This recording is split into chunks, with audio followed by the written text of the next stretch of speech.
Hello friends, welcome to SSC coaching centre. दोस्तों, आज के वीडियो में देखेंगे गणित के महत्वपूर्ण प्रश्न जो प्रतियोगी परीक्षाओं में बहुत मदद करेंगे। तो पूरा वीडियो देखिएगा। चलिए स्टार्ट करते हैं। पहला प्रश्न है, मां की आयु बेटे की आयु से 7 गुना है और उनके आयु का योग 48 साल है, तो मां की आयु ज्ञात करें। आपके पास मां और बेटे, ठीक है, ये दोनों दिए गए हैं।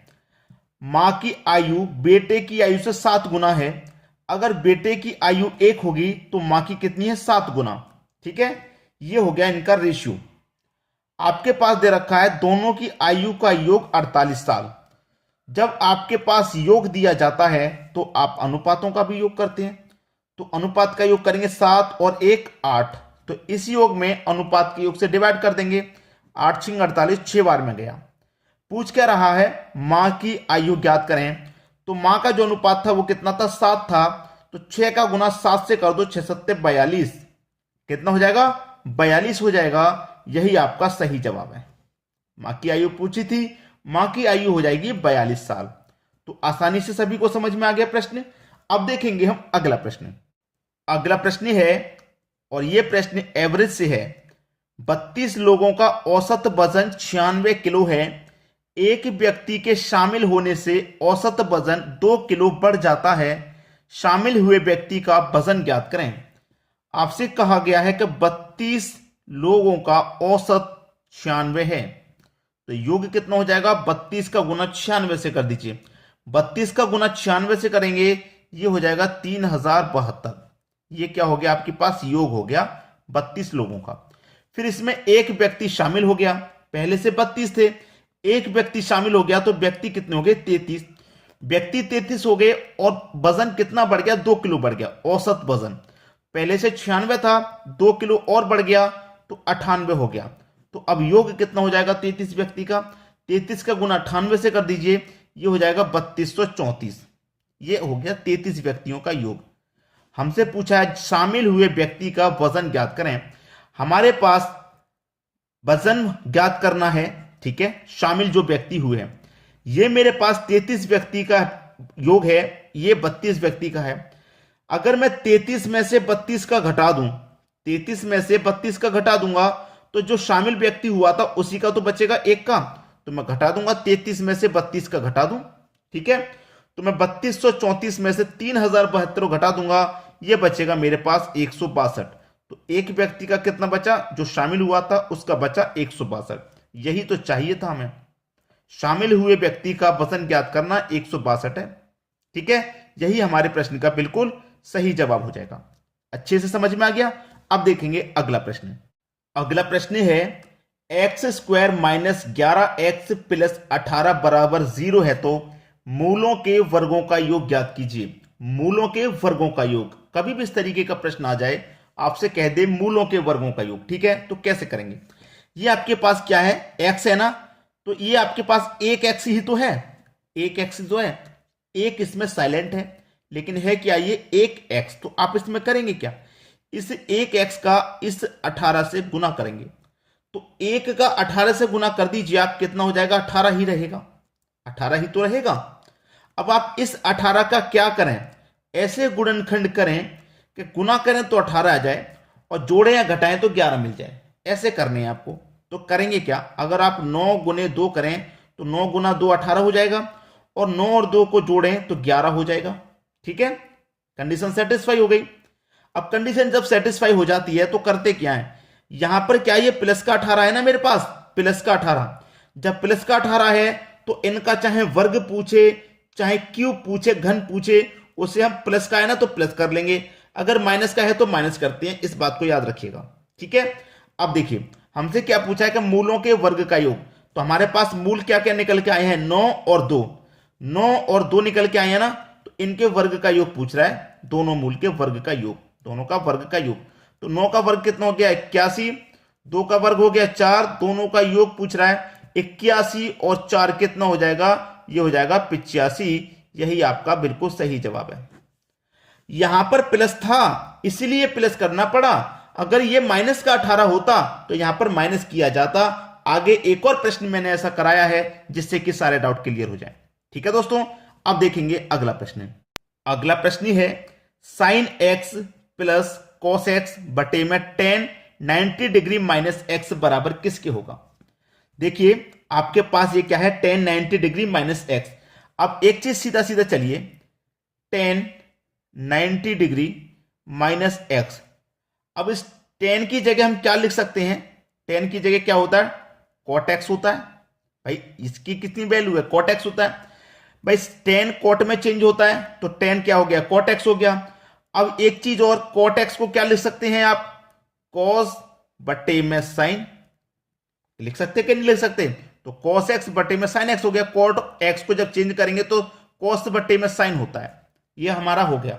अब हमें क्या दे रखा है, साइन एक्स प्लस ऊपर आपका कॉस एक्स है, कॉस एक्स। इसको पूरे को मैं जब चेंज करके लाया तो कॉस एक्स बटे में साइन एक्स हुआ, कॉस एक्स बटे में साइन एक्स। अब बटे में जो साइन एक्स है वो ऊपर जाके गुना में साइन एक्स हो जाएगा, ठीक है, गुना में साइन एक्स हो जाएगा। भाई नीचे से ऊपर जाएगा, गुना में हो जाएगा। तो cos x से cos x के ये कट गया, cos x से cos x कट गया। तो आपके पास क्या है, sin x और sin x, दो sin x है ना, एक sin x ये रहा, एक sin x ये रहा, तो ये क्या हो जाएगा, 2 sin x, 2 sin x। यही आपका सही जवाब हो जाएगा, 2 9 x। यही क्या है आपके प्रश्न का बिल्कुल सही जवाब। समझ में आ गया सभी को। अब देख लेंगे अगला प्रश्न। अगला प्रश्न है एक व्यक्ति 560 रुपए में 70 किलो प्याज खरीदता है और 10 रुपए प्रति किलो की दर से बेच देता है, तो उसका लाभ प्रतिशत ज्ञात करें। देखिए सबसे पहले उसने 560 रुपए में 70 किलो खरीदा। 1 किलो कितने रुपए में खरीदा, पहले 1 किलो का निकाल लो। तो कैसे निकालते हैं भाई, 560 में 70 से डिवाइड दे दो, 0 से 0 का 7 8 56। 1 किलो उसने 8 रुपए की दर से खरीदा, 8 रुपए प्रति किलोग्राम की दर से उसने खरीदा है। और वो बेच कितने में रहा है, 10 रुपए प्रति किलो बेच रहा है, 10 रुपए प्रति किलो। 8 में खरीदा, 10 में बेच रहा है, प्रॉफिट कितने का हो रहा है, 2 का। कितने पर, 8 पर, कॉस्ट प्राइस पर होता है ना, 8 पर। और प्रतिशत के लिए क्या करेंगे, 100 से गुना। बस 2 से 8 कटेगा 4 बार में, और 4 से 100 कटेगा 25 बार में। तो 25% का क्या हो रहा है, लाभ। यही इसका बिल्कुल सही जवाब है। क्लियर सभी को। अब देखेंगे अगला प्रश्न। अगला प्रश्न, 1 के बटे में 2 की होल पावर -2, 1 के बटे में 3 की होल पावर -2, 1 के बटे में 4 की होल पावर -2। अब देखिए ये मेरे पास दे रखा है 1 के बटे में 2 की होल पावर -2, मतलब दोनों का पावर मैं 2 करूंगा, दोनों की पावर 2 करूंगा। भाई 1 की पावर का 1 मान रहेगा, 1 की पावर 1 का मान 1 ही रहेगा, और 2 की पावर 2 का मान 4 हो जाएगा, ठीक है। लेकिन ये पावर किस में है, माइनस में है। अब पावर माइनस में है और इसको मैं जब बटे में ले आऊंगा, 1 के बटे में जब मैं लेके आऊंगा तो पावर प्लस में हो जाएगी, 2 की पावर 2 हो जाएगी, प्लस में हो जाएगी, पावर हो जाएगी कि नहीं। इसको भी मैं पावर को बटे में लेके आऊंगा तो प्लस में हो जाएगी, इसको बटे में लेके आऊंगा ये भी प्लस में हो जाएगी कि नहीं। तो जिस तरीके से ये प्लस में हो गई, 2 की पावर 2, 2 की पावर 2 का मान 4, 3 की पावर 2 का मान 6, 4 की पावर 2 का मान 16। जोड़ लो सभी को, बस खत्म। 4 और 6 10, 10 और 16। भाई सभी को 3 की पावर 2 का मान, 3 की पावर 2 का मान 9 होता है। गलती से 6 लिख लिया हमने, 9 होता है, ठीक है। तो 4 और 9 13, 13 में 16 जोड़ो, ये हो जाएगा 29। आपका प्रश्न का जवाब 29 है, सही जवाब 29 आ गया। क्लियर सभी को प्रश्न। अब देखेंगे अगला प्रश्न। अगला प्रश्न है 2x² - 5x - 7 बराबर 0 है, तो मूलों के घनों का योग क्या होगा। मैंने एक प्रश्न ऐसा करा दिया है तो आपको आसानी से हो जाएगा, कोई दिक्कत नहीं। ये क्या है, 2x। वहां पर जो मैंने कराया था उसमें सिर्फ एक x था, यहां पर 2x है। तो 2 का गुना कितने से करेंगे, 7 से करेंगे, कितना हो जाएगा भैया, 14, 14 हो गया। अब इस 14 के ऐसा गुणनखंड करो कि 14 भी मिल जाए और जोड़ने घटाने से 5 भी मिल जाए। तो मैं 7 गुने 2 करूंगा 14, ठीक है, और दोनों का अंतर कर लूंगा, 7 में से 2 घटा दूंगा तो मुझे 5 भी मिल जाएगा। तो मेरे पास दोनों मूल कितने हैं, 7 और 5। दोनों मूल है मेरे पास 7 और 2, ये दोनों मूल है मेरे पास 7 और 2। दोनों का गुना करेंगे 14, दोनों का अंतर करूंगा तो 5, मुझे दोनों मूल प्राप्त हो गए। मूलों के घनों का योग पूछ रहा है, मूलों के घन का। तो दोनों का मुझे क्या करना, घन करना है। तो 7 की पावर 3 343 होता है, और 2 की पावर 3 कितना होता है, 8 होता है। मैंने एक चीज बताई थी आपको कि अगर यहां पे प्लस है तो इनको प्लस करते हैं, और यहां पे माइनस है तो इनको माइनस करते हैं। तभी बता दिया था मैंने। आगे एक और प्रश्न कराऊंगा तो अच्छे से क्लियर हो जाएगा। अगर यहां प्लस है तो प्लस करते हैं, यहां माइनस है तो माइनस। तो अब 343 में से 8 को माइनस कर दो, आपका आंसर बचेगा 335। ये आपका बिल्कुल सही जवाब। क्लियर है? क्लियर है दोस्तों, किसी को कोई दिक्कत नहीं? यहां पे आपसे कह रहा है कि घनों का योग, तो घन तो मैंने कर लिए, योग की जो बात कर रहा है इसको सॉल्व करना है। यहां पे माइनस है तो माइनस करना है। अब देखेंगे अगला प्रश्न। अगला प्रश्न है 10,000 रुपए का 10% की दर से 2 वर्ष का सीआई मतलब कंपाउंड इंटरेस्ट चक्रवृद्धि ब्याज क्या होगा, ये पूछ रहा है। कब का? 2 वर्ष का। तो 2 वर्ष के लिए दोस्तों जो रेशियो मेथड है वो मैंने आपको पहले भी बताया है, 2:1। ठीक है, 2:1। अब यहां पर हमारे पास राशि जो दी गई है वो है 10,000 की, रेट दिया गया 10% का, तो मैं 10,000 का 10% निकालूंगा। परसेंट का मतलब बटे में 100, 0 से 0 गया, 0 से 0 कितना बचा? 1,000। तो जो वैल्यू निकल के आई है पहले वाले अनुपात के ऊपर लिख दो। अब 1,000 बचा ना, तो 1,000 का फिर से निकालेंगे 10%। परसेंट का मतलब बटे में 100, 0 से 0 गया, 0 से 0, 100 बचा, 100 को दूसरे वाले रेशियो के ऊपर लिखेंगे। ठीक है, अब 1,000 का गुना 2 से कर दो, 2,000 हो जाएगा। 100 का गुना 1 से कर दो, 100 हो जाएगा। दोनों को जोड़ लो, 2,000 और 100 कितना हो जाएगा? 2,100। तो आपका ब्याज कितना है भैया? 2,100 रुपए है। यही आपका सही जवाब। क्लियर सभी को? चक्रवृद्धि ब्याज 2 वर्ष का कितना है? 2,100 रुपया। अब देखेंगे अगला प्रश्न। अगला प्रश्न है ए और बी की आयु का अनुपात 11:5 है और उनकी आयु का योग 80 है, तो ए की आयु क्या है? दो व्यक्ति आपके पास ए और बी, इनकी आयु का अनुपात है 11:5 और योग है आपके पास 80। जब योग है तो अनुपातों का भी योग करेंगे, 11 और 5 16।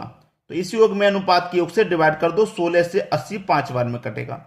ए की आयु क्या है? एक अनुपात कितना है? 11, तो 5 का गुना 11 से कर दो, 55। ए की आयु कितनी हो जाएगी भैया? 55 हो जाएगी। यही आपके प्रश्न का बिल्कुल सही जवाब है। तो वीडियो को लाइक, कमेंट और शेयर जरूर करें। कमेंट करके जरूर बताएं कि आपको हमारे वीडियो कैसे लग रहे हैं और किस टाइप से हमें वीडियो बनाना चाहिए। ठीक है दोस्तों, वीडियो पसंद आता है तो अपने दोस्तों तक शेयर करें, जो बच्चे एग्जाम की तैयारी कर रहे हैं उन तक जरूर पहुंचाएं। ठीक है दोस्तों, वीडियो देखने के लिए आपका बहुत बहुत धन्यवाद।